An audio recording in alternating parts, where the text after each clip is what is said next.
So here's a good news to all the 70 mi dashcam owners and Nexdigitron dashcam owners. So if you are looking to get parking monitoring out of your dash camera, well 70mi and Nexdigitron now have available their dedicated OBD2 hardwire kits. So previously you knew that parking kits, or should I say hardwire kits, were available in two different variants, that is a fuse tab based kit and a OBD2 kit.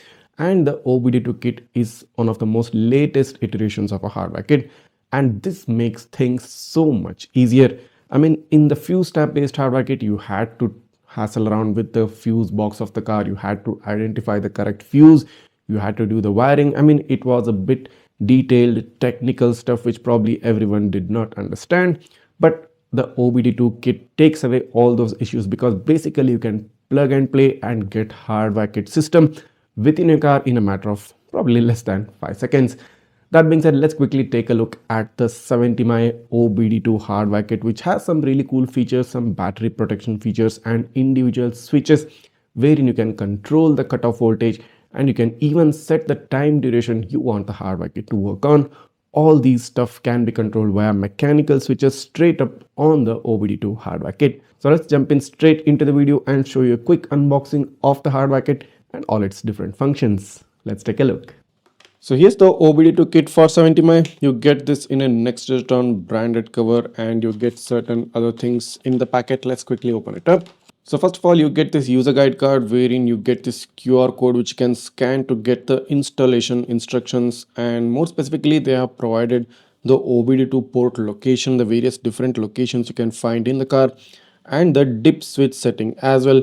So you can take a look at this right now. I'll just try and zoom it in for you.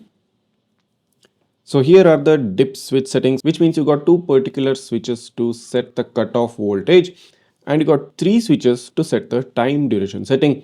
So in case if you want to set the cutoff voltage to 11.9 volts and you want to set the time duration to 3 hours, this is the particular pattern in which you need to set those particular switches which are available on the hardware kit.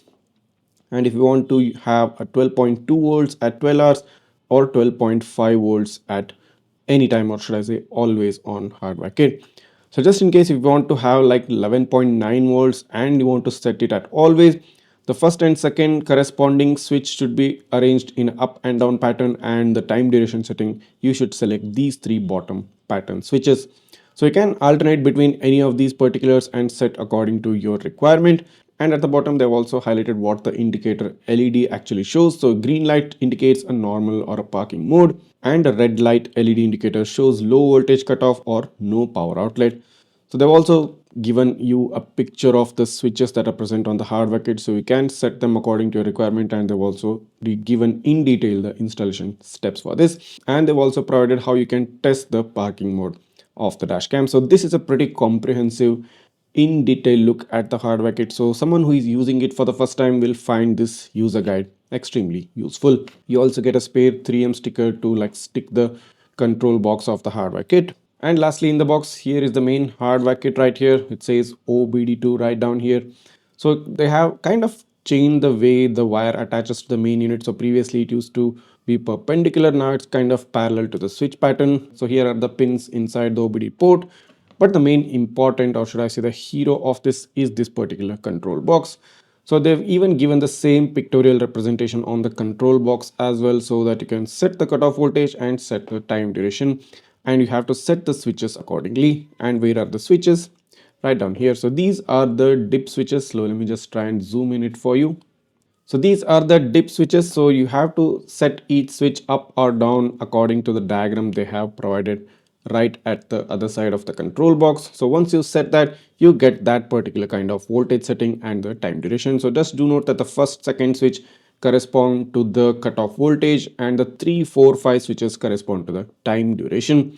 You also get a LED indicator right here. So green LED indicates normal or a parking mode, a red LED indicates low power or the battery voltage has been cut off. So at the other end you get the Type-C port straight connector which plugs in into the dash camera. So it's a very important thing that they have provided manual switch and a manual control over the cutoff voltage and the time duration.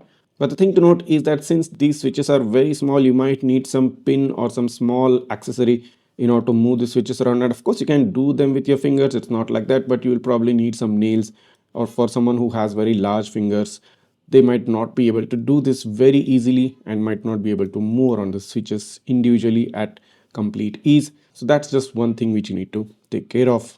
So to install this OBD2 adapter, first you need to locate the OBD2 port of your car, and once you do find it, just plug in this adapter and press it gently for proper grip, and basically you're done. The OBD2 is plugged in and you can get parking monitoring out of it. So the green light indicates proper power and indicates parking mode. So just plug in the Type-C port into your compatible 70mm dash camera, open up the settings of the camera either on the screen or on your smartphone based on your preference, and activate the parking mode or motion detection mode or time-lapse mode, whichever you prefer.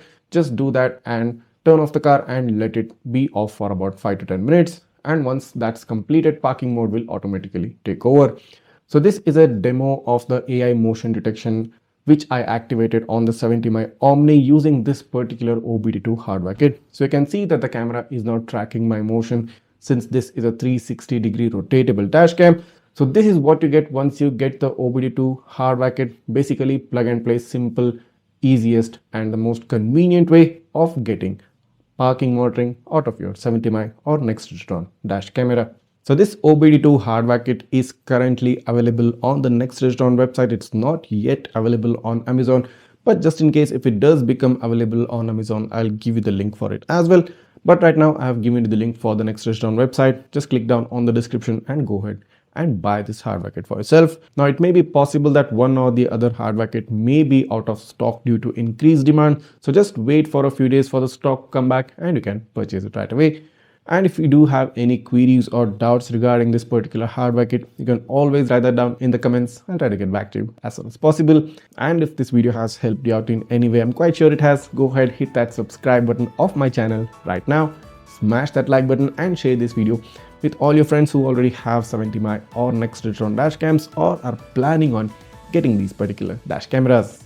Thanks for watching and see you in the next one.